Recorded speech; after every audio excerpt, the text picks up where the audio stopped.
Can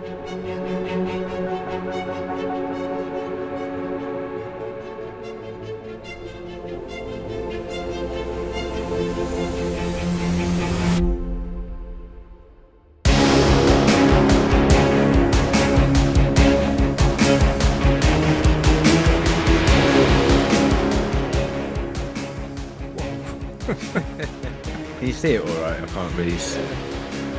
Yeah, wasn't it? If I might get killed during this episode when it all collapses on top of me. I wasn't expecting that. Let's go straight into it because I think that's quite funny. Welcome back to a long time ago. I'm Adam, he's Martyn. We've been talking about the auction that Martyn recently went to. If you haven't seen that episode, it's the last one. I'll stick a little link somewhere. You can watch that. Martyn is surrounded by a lot of his auction winnings by the looks of it. I wish it was all of it. I've got so much ridiculous. That is mad. That is mad. Well, my first question was going to be, what did you buy? Well, can I just stop you there because we do have a bit of admin, as we seem to have now every episode. I talked about the Blue Snaggletooth last episode, and I wasn't sure how much it would be worth, and I also stumbled a bit on whether it actually came carded or not, or whether it came with a play set. So I've done a bit of research, and there was 2 sold recently. Both of them were graded. Loose graded, and they went from between £600 to £800. Right. So, despite the dodgy paint job or the sort of the scratches of the paint on the chat bought from the previous episode that I talked about, I'd say he probably got quite a good deal. Yeah, what was it he paid again? 280, 240, I think. 240. I said it was. Yeah. So he did quite well there. Yeah, definitely. So I stand corrected, and also, well, you did say around about 800, didn't you? So on a good day, I mean that was a complete and utter lucky guess though, and I don't know, and that was probably not graded either. So and also I also did a bit of research and found out that he did come carded, originally, but he also did come with a Cantina play set as well. Right. So you could get him 2 different ways. So just to answer all those comments, which probably did. Sorry, did you by any chance find out the value then of a carded one? I didn't. I didn't know. Next episode. A lot more than £800. Yeah, I would definitely say that. So So sorry. Fair enough. Yeah. So shall we get into it then? What your lots were and what you came away with, because it looks pretty epic. Yeah. Some of your selection next to you there is pretty crazy. For the listeners, let me just see. He's got I can't even tell. Martyn's, you can talk us through it, but there's a fair old stack next to you. Yeah, I mean, I'm sure perhaps a couple of times you can flash up the full picture of everything. This is just a selection of stuff that I could stack on top of each other, to be honest with you. But I just a quick reminder, I auto bid for 9 lots. Of course. I won 2 under the amount that I auto bid, so that was good. I had to up my original bid on 1 lot that I really wanted, which was a vintage collection lot, not original vintage, but modern vintage. And a 4th lot was going to go unsold because no one had bid on it. So I just put a tenner on it, and I won that lot. Yeah. So I won 4 lots in total. 4 of the 9 you were bidding on. Yeah. Big question though. The big question. Did you come across your mouse droid or Salacious Crumb? No, unfortunately not. That wasn't there. In fact, there was none of those Revenge of the Sith figures there at all. Unfortunately, there was a Return of the Jedi unpunched vintage collection Princess Leia or Slave Leia, which is one that I do have the Revenge variant, but I haven't got the Return variant, and that was there, and it was one of the ones I'd bid on. but it Hmm. went for, I think it was £600 to £800 for that Wow. lot, and Yeah. it's just silly money. Yeah. Um, but yeah, so the lot I really wanted was the vintage collection lot, because obviously that's what I collect now. Hmm. There wasn't a single vintage collection figure there in that lot that I hadn't already got. Right. However, there were a lot in there that were unpunched, which ones I do have Mm. were punched. So that was great. So I was able to replace punched with unpunched. Okay. Um, as I mentioned, and I'm sure it might come up in a future podcast, I know a certain person who's umming and ahhing whether or not they want to start collecting figures. So some of those could possibly go Yeah. to that cause. Well, Um, you'll have to speak to that person via text, maybe, yeah, and yeah, just discuss it. Sort yeah. of It's just it's more of how a things. storage, more of a storage issue, I should imagine. Yeah. So so that was great. There was a few army builders, as we call them. So there was three Gamorrean guard Yeah. figures. So if you're into army building, that was a good idea to get those. Unfortunately, one or two of them were damaged because I didn't get particularly good looks at them, Right. but they weren't damaged enough that they ruined them or Yeah. anything. So yes, ultimately I've replaced all of my unpunched with punched. Um, some of them were actually in a little better condition, and then the rest of them, with a lot of the stuff that I won, I did it as kind of a side hustle or slash an investment, because Yeah. I wanted to sell it on, to make a bit of money myself, because Yeah. For sure. I know a little bit about collecting, and I kind of know values on certain things, Yeah. and I And and some if you get a job lot of figures like you've got, the chances of you needing or wanting like more than the entire set is they're sure. pretty slim, aren't they? So Well, absolutely, especially and when you've got such a collection already. exactly, and as I said in the last pod about this, the auctioneers are very clever by putting a couple of really nice items that they know Yeah. people want Yeah. mixed in with a bunch of not Yeah. bad stuff, but not stuff that's quite as sought after, if Yeah. you like. Exactly. Yeah. There was one vintage collection figure which, I'm sure you'll flash it up on the screen, but it was Yeah. a Luke Skywalker Jedi Knight outfit, Return the Jedi VC-23, and it's a different card variant, than the one that was actually well, there was two card variants. There was one of Luke in Jabba's palace on the picture, and there Yeah. was one of Luke, where he is arrested and taken to Darth Vader Hmm. towards the end of Return of the Jedi. And this one is, while it's not mega rare, it's harder to get hold of. Yep. Um, Interference once again. Oh. Bear with me.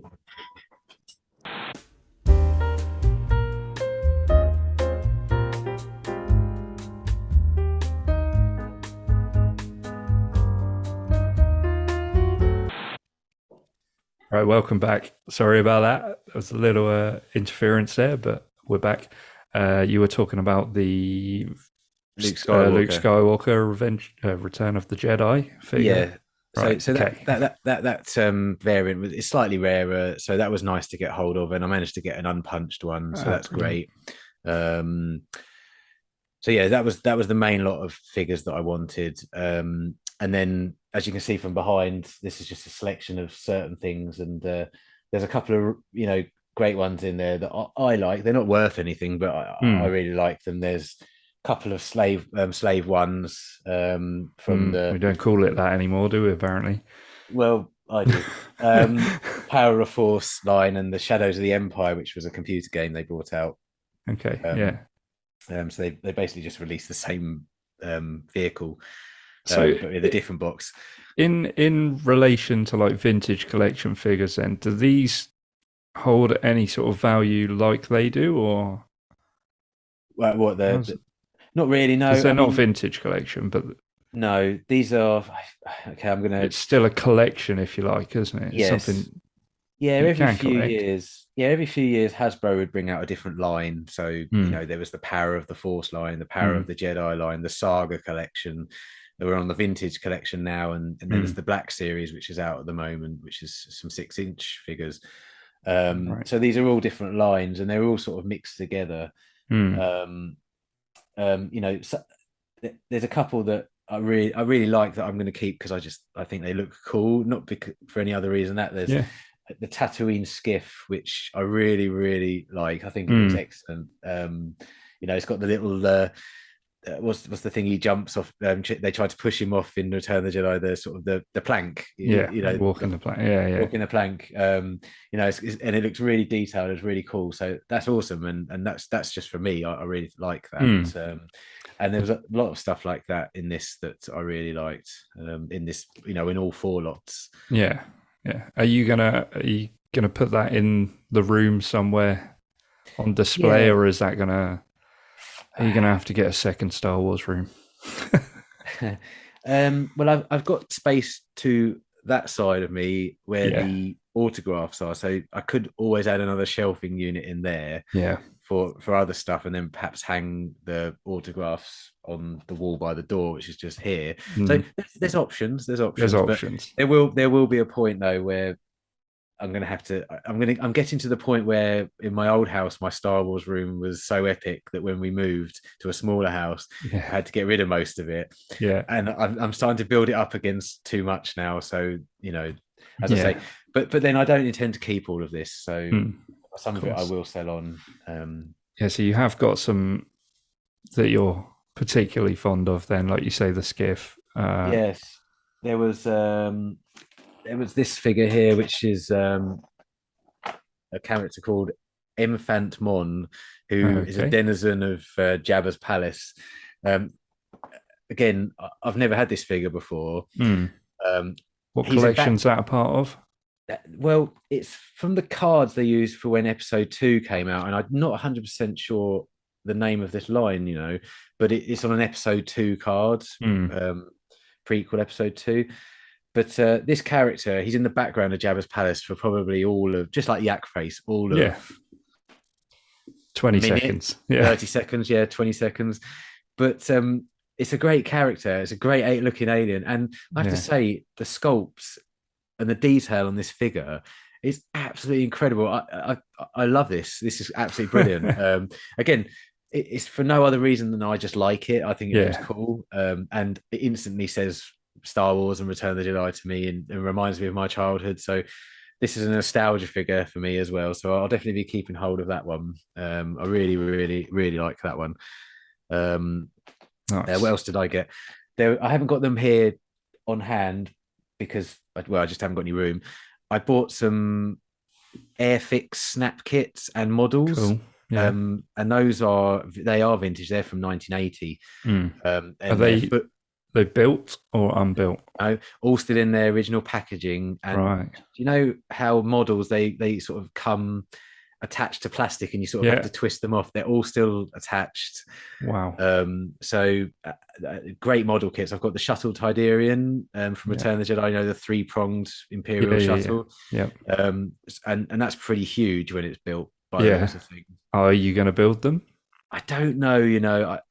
Again, I'd like to, but again, where am I going to put them? Yeah. When I've done it, and also they're the sort of detailed models that you have to paint.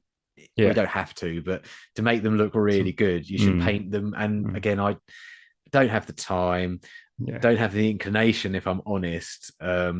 So I might keep them for a while just to sort of look at and do the collector thing where you go, oh, this is so cool, look at this, and then probably move them on again in the future. But some of those sets were fantastic. There's a great set where it's the attack on the rebel base in The Empire Strikes Back, Battle of Hoth, or Ice Planet Hoth, I think it was called, the set. Okay. And again, all of these tiny little mini figures, really tiny, the size of a fingernail, and they've all got to be painted to look. So I just seen people on film and video where they have those giant magnifying glasses and they're holding them with tweezers and with a really fine brush. It's a whole other hobby, isn't it? It is just going to be too much. Yeah. Unless people think that it'll make for an interesting video and they're interested in watching you build them. Yeah. I don't know. We could stick that But on the channel. they're probably this because I've got not very much patience when it comes to that sort of thing. So it would be entertaining more It'll than be anything. entertaining, yeah. Yeah, That'll but get the viewer figures up. exactly. I do remember seeing those sets in magazines. You know, where you'd Yeah, sort of you'd see like a film magazine or a science fiction magazine from the 80s or 90s, and these sets would be sort of advertised inside. So again, I've bought them. My nostalgia took over, and I was like, yeah, I used to see those when I was a kid, and so I got those, and that they were really cool. yeah. Um, what else did I get? I got a selection of TIE fighters. I got a TIE Interceptor, a TIE Bomber, and Darth Vader's TIE Fighter. Okay. Um, all in the individual boxes, still boxed and unopened. And again, I'm really tempted to keep them because Mm, I do mm. love a TIE Fighter. Um, but they're in such giant boxes that I just don't know. I haven't decided what I'm trying to say with what I'm going to do with a lot of it, but Yeah, there's certain stuff that I really really like. Well, obviously I do because I wouldn't have bought it otherwise. yeah, But yeah. there's definitely a lot of stuff which I'll probably sell on. A lot of episode one merchandise which has the has the distinction of being worth less now than it was when it originally came out in 1999. Right. So but it doesn't matter, as I've always said, the money, that how much you buy something for, shouldn't be determined of how much you'll be able to get for it in the future. Yeah, of course. I think it's just a question of space for some of this stuff, but Mm. so yeah, so I'll probably move a lot of that on. But there's some really random stuff I got as well. There was these little candy heads where you'd put candies in these Oh, character heads. like a Pez. Is it Pez? No, it wasn't a Pez. I haven't got it at hand, and if I move too much, my chair will creak so badly that it will ruin the podcast. But maybe admin for next time. I'll show it because they look random as anything, and Yeah. they have these 5 or 6 collectors cards that come with them, which in themselves are probably really rare now. But Yeah. I've got no use for that sort of thing. And I've got an episode 1 walkie-talkie, but just one. so I can talk to myself with this walkie-talkie. So that's all good. Brilliant. Yeah. I've got some pod racers. Yeah. I've got some Jabba the Hutt's toys. Actually, there's one Jabba the Hutt just there, which I don't know if you can make See out. that? Yeah. That's really cool. That looks really nice. I Yeah. might keep that one. I don't know. When we started this podcast offline, I said to Adam, "I'm not going to keep much of it. I'm probably not going to keep much I'll of it. probably just get sell it all on and then Yeah, see what happens. yeah. But now you're thinking, let's see if I can make room for it all. Yeah, another shelf's already making its way into the room. Yeah. Do you know what? It kind of reminded me of a couple of things that I collected. In fact, we collected it when we were really young. Tazos. Oh, I don't know why, yeah, but you and I, for the listeners, you lived with my dad for a brief while whilst you're at university, right? that's right. Yeah, I was in university. Yeah. We're talking quite a long time ago when 97. we were both a little bit young. Yeah. But we collected Tazos, didn't we? We both had a little folder of Tazos. Yeah. I can't believe you remember that. Came in Monster Munch or something, did they? All Walker's Crisps. Yeah. And it might have coincided with the time that my mum worked for Walker's. Ah. Because I recall when episode 1 came out, there was a Jar Jar Binks toy, and it was like a head, but the tongue was sticky. Oh, that's right. Yeah. You remember that? Yeah, I do. Yeah. And I had loads of them because my mum worked for Walker's, so we had just shelves of the stuff at home. But probably not worth anything now. I wouldn't have thought, but I wonder if the Tazos might be. Well, and what happened to yours? Do you remember? Because I can't remember what happened to mine. Well, mine are in a box in the other room. Are they? I've nearly. Yeah, I can't believe you remember that because I don't remember that at all. But wow, what a memory! Because obviously you're a few years younger than me. But my memory's not gone yet. No, wow. Yes, I was. Funnily enough, I was looking at that a couple of days ago. Thinking, really? Yeah, absolutely. I was looking at the Tazo, and I collected them all, with the exception of I think 3. Oh. Yeah, that must grate on you a little bit. It did, and do you know what? Surely we can find them.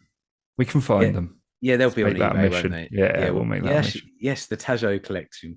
Yeah, Um, but yeah, they that came out when the special editions came out in 1997. right. And yeah, it was every packet of type of Walker's crisps. There was a Tazo in, but it didn't come Yeah. in every pack. So I Uh, remember walking down to Ocean Village and going into the shop and just squeezing the bags until to make sure there was one in there, like completely crushing the crisps yeah, down. And then because you weren't no, after the no, crisps. no. Oh, I was sick of crisps. Seriously, I was so sick of crisps. In the end, that literally I'd go in there, and I must have spent a fortune on crisps. And I'd just take the Tazo out, and I'd go because I lived in halls of residence Yeah, for a while, and then moved in with your dad because you'd spent all afterwards. of your money on crisps. Oh yeah, exactly. I had no money left. It was all crisps, and I thought, don't worry. At the end, I'm going to have this Tazo set, which is going to be worth a fortune one day.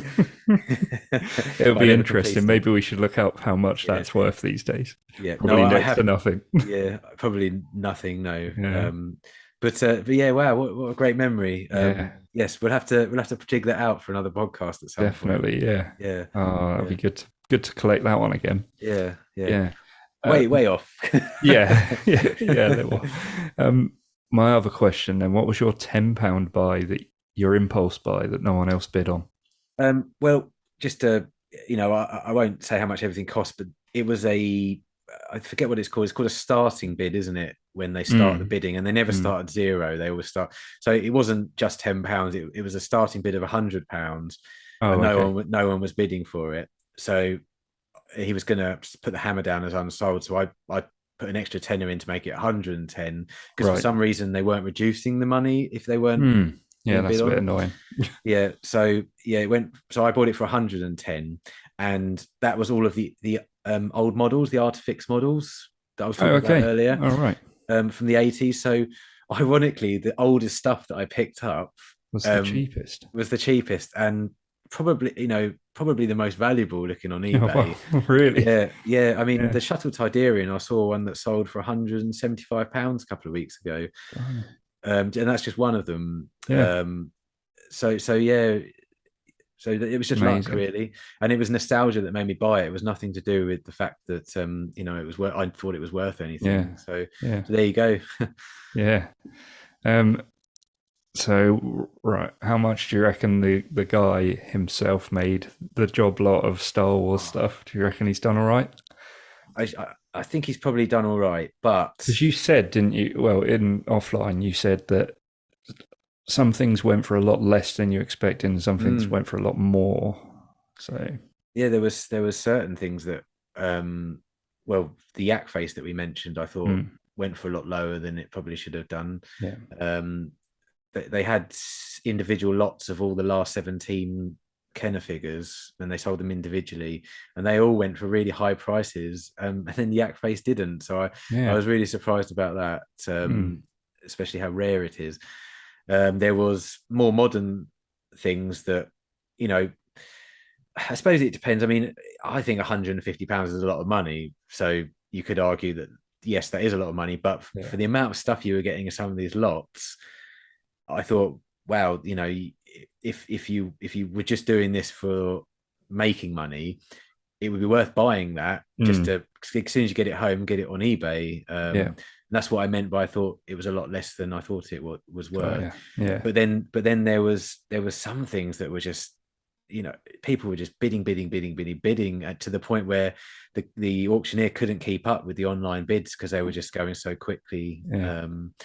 But to answer your original question, do I think he made money? I think he made money, and depending on when he bought all of this stuff, he's probably made money. But when you take into account the auctioneer's fees, Yeah, that's true. um, and of course, when you buy something, you have to pay auctioneer's fees as well. So I had to pay auctioneer's fees on top of the price that I paid. I think the auctioneers have probably done the best out of this for a Yeah, day's work, yeah. if I'm honest.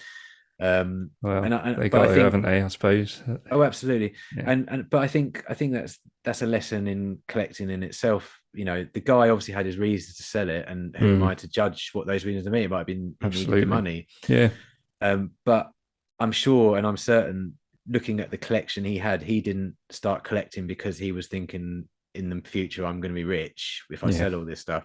I would guess, and I've got no reason to think one way or the other that he probably wanted to sell it because he needed to sell it.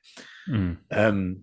So I think if you do this sort of thing, in terms of collecting, you should do it because you love doing it, not because you want to make money. And Yeah.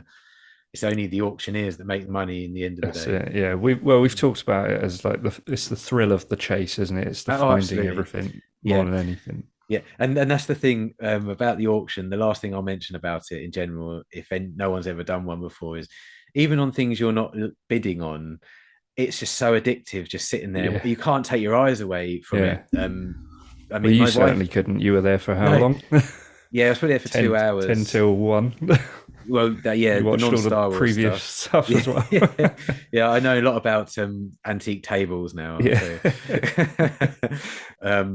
So, but yes, my wife came in and she was sitting there for a while watching me, and she couldn't leave either, and she had no Yeah. interest in it Yeah. whatsoever. And you have, when you're doing it online as well, you have to take your hand off the mouse because you're thinking to yourself, I could put a cheeky bid in here. I could put Yeah. a cheeky bid in, and that's the last thing you want to do And then because there's the accidental click as well. I wonder how many yeah, people yeah, the place their double bids click. that way. Yeah. Uh, yeah. Classic. But all in all, Yeah. good experience. Yeah, it was fantastic. Yeah. Really enjoyed it. I'm really happy with what I've got. I'm certainly what I'm going to keep of it. So Yeah. yeah, yeah. If you see any of it on eBay, it was me. Put it on there. Amazing. Yeah. Well, I think we can call that episode. We'll yeah, we'll catch you next time. Like and subscribe, rate and review, all that stuff. We'll speak to you soon. Cool. Take Cheers. care, guys. Take it easy. Bye. Bye.